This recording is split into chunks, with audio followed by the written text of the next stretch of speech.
be. I felt like I was getting a lot of downloads about relationships and neediness, and I thought I would share. For many years, I considered myself very needy. For one, I'm an intuitive empath. For those of you who do not know, and so I feel everything, and I grew up very codependent. Making other people's wellness and their well-being my responsibility.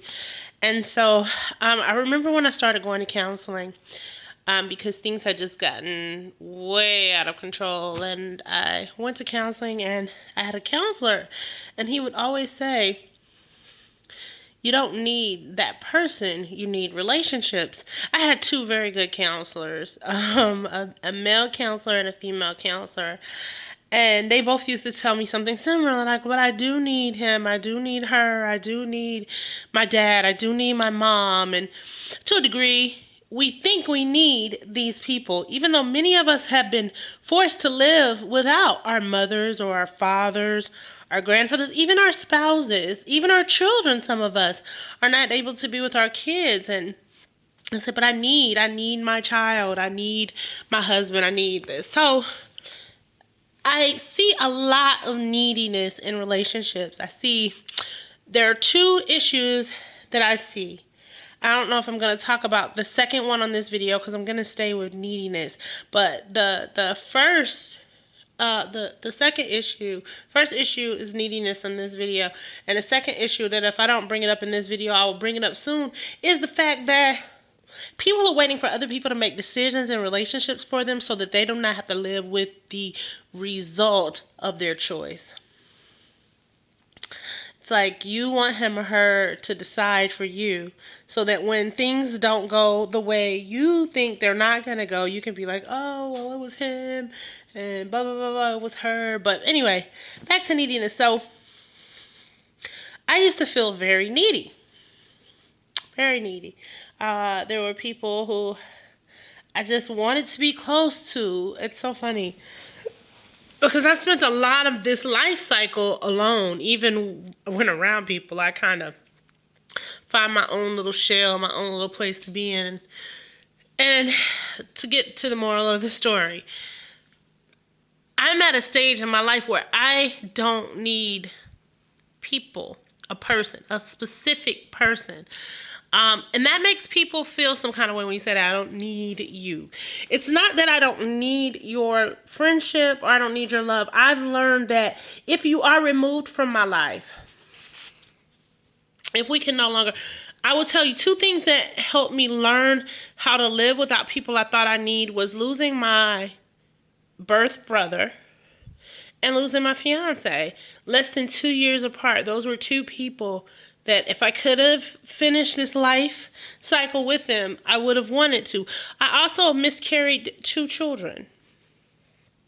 And in each of these instances, I also lost a very dear loved one to a murder when I was about 21 or 22.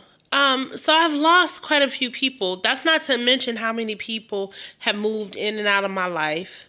Not to mention that I have a side of my family that's actually prejudiced. I've had to learn what letting go really means and what holding on really means, because my fiance lives in my heart. My brother, I was missing him yesterday. I saw his daughter. He lives in my heart. So it's not like I don't get to see these people, or I still have them. I just have them differently. So no person is irreplaceable. When you say I don't need that person, it's not that I don't love that person. It's not that I don't enjoy that person. It's not that I don't appreciate that person. It's not even that I don't depend on that person at times. But necessity says you cannot do without it. Like you need air, you need water. You don't need any individual. And as much as we like to think we're the only individuals that are irreplaceable, the people that you love are irreplaceable too. I'll never meet another Ramsey. That was my fiance's name. I will never meet another Eugene Collins II. I'll never meet, that's my brother, I'll never meet another one of those people that, even if they came back in form, they would be different people. But I don't need them. I love them. I don't need them. There's no one you need. And I see so much neediness and codependency in relating. And it just really sets you up to be at a disadvantage because it makes you vulnerable to the flow of life. And what I mean by that is at some point, even if a person doesn't pass away and leave this earth, at some point that person is not going to be able to be there for you. What you need is healthy and positive relationships that cause you to realize your own self-sufficiency, that cause you to realize your resilience, that cause you to realize your ability to make wise and healthy decisions for yourself. You don't need a person. And I was talking to a friend of mine today, and I was explaining to him, I've decided for the rest of my life that I will no longer put myself at a disadvantage for those people I love. What I mean by that is, it's not that I won't go out of my way or that I won't sacrifice at times, but I have made loving me and honoring my truth my top priority. And that means I won't stay in a relationship with you or a friendship with you just because I love you. I love you is not enough for me to be where I'm not growing, to be where I'm not healthy, to be where happiness isn't fostered. Now, people will say, well, your happiness is your job. Happiness is my job. But if you punch me every day, I would assume that's going to affect my happiness, which means you're affecting my happiness, which means you are not a positive cause and effect in my life. So you're going to cause me to effectively move you from my cipher. And you have to know that you're not dependent in a way that cripples you. I don't think dependency is bad. I depend on friends all the time. I depend on loved ones all the time. They're not always able to fulfill my dependency. And that's why you can't have a necessity for people, because your first necessity is you. Your first priority and responsibility is yourself. And if you're not careful, you set yourself up at a disadvantage to really be put in a situation to feel empty and abandoned by people who never meant to leave you. They're just living their life. Does that make sense?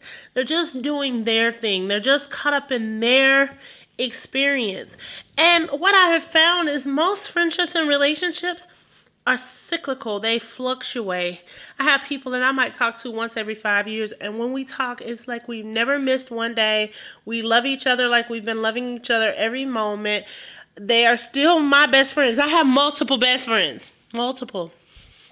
Some of them I met and never. My best friend from when I was 5 years old to I think about 8. Michelle. Her name was Christy and Michelle. Her first name was Michelle. Her second name was Christy. I don't remember her last name, but I loved her. And if I could find her, I would love to find her. She's been my friend all these years. I still consider her my best friend. I may never see her again, but the impact she had on my life, the relationship, and what I learned even at your early age about caring and bonding and loving someone has never gone away. Get out of neediness if you can help it, and you can. Neediness is going to put you at a disadvantage. It's going to put you in a state of desperation, which is going to make you overly vulnerable to every situation. It's going to leave you with a sense of insecurity, which is going to cause you to overcompensate or act out in friendships and relationships. That is going to do the opposite of what you want to do. It's going to cause you to alienate yourself from the very people you want to be close to. And then you are going to be judgmental and bitter that they moved away, because you're going to feel like they should have worked through your issues with you. The truth of the matter is, it's hard enough to work through our own issues. It is not fair to expect people to work through issues, especially issues you don't even admit to yourself that you have. I would suggest that where neediness comes in, that you make yourself such a top priority that your need is for you. Some people say that is selfish or egotistical, but your number one relationship is with yourself. And a lot of times we are crippled in relating with other people because we have been at a disadvantage with how we treat ourselves, how we speak to ourselves, how we love and honor and pamper ourselves, how we cater to and care for ourselves. Begin a new dialogue where you are, I was telling somebody today, when I smell good, it benefits the world. But I don't put on my oils for the world. I like to smell good for me. I will get dressed up and take pictures in the house by myself. Ain't nobody got to ever see them. There are so many pictures. And y'all think I post a lot of pictures. I take so many pictures that every so often I have to just erase them out my phone. And they never go anywhere. And I do it just for me.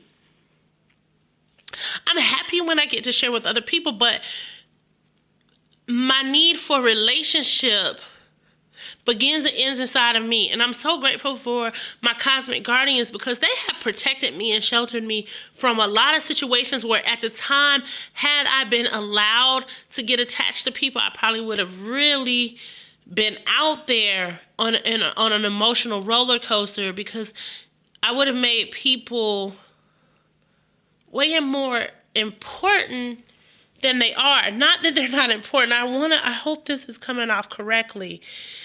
It is just this. Life is going to change. People are going to change. People are going to come and go. People that you love are going to come and go. You do not need any particular person as much as you feel like you need your mother, your child. And those relationships are precious and they are, you get one mother. I have a lot of mothers, but you get one birth mother. I have a lot of friends. I have a lot of everything. Even if I don't talk to these people all the time, I really do have beautiful bonds with people all over this planet that I'm so grateful for. And none of them are replaceable. There is no stand-in for any one of them. But the beauty and the nature of the universe is that where there is an empty space, it is, if you don't block it off with pain and hatred or vengeance or fear or sorrow or false joy or false pride, the universe will fill that space with something just as unique and profound as what you had. I can tear up. I'll never have another brother like the brother that I lost. I'll never have another one of them. But I have a great younger brother that I love. I have two younger brothers that I love, that I have different types of relationships with. One who I grew up in the home with because we have the same mother and father, and another one that I'm just coming to kind of know. And none of them replace my brother Collins, but there is a joy that I get being with my brother John. You know what I'm saying? And I pray that nothing. I had to go a couple of years without speaking to my brother because of situations going on in his life and choices he made. And I missed him, but I lived without him. And you can live without the people around you too. You do not need a specific person. You need relationships. And let the first relationship be the one with you. Okay, that's all I got to say about that. I love you. Peace.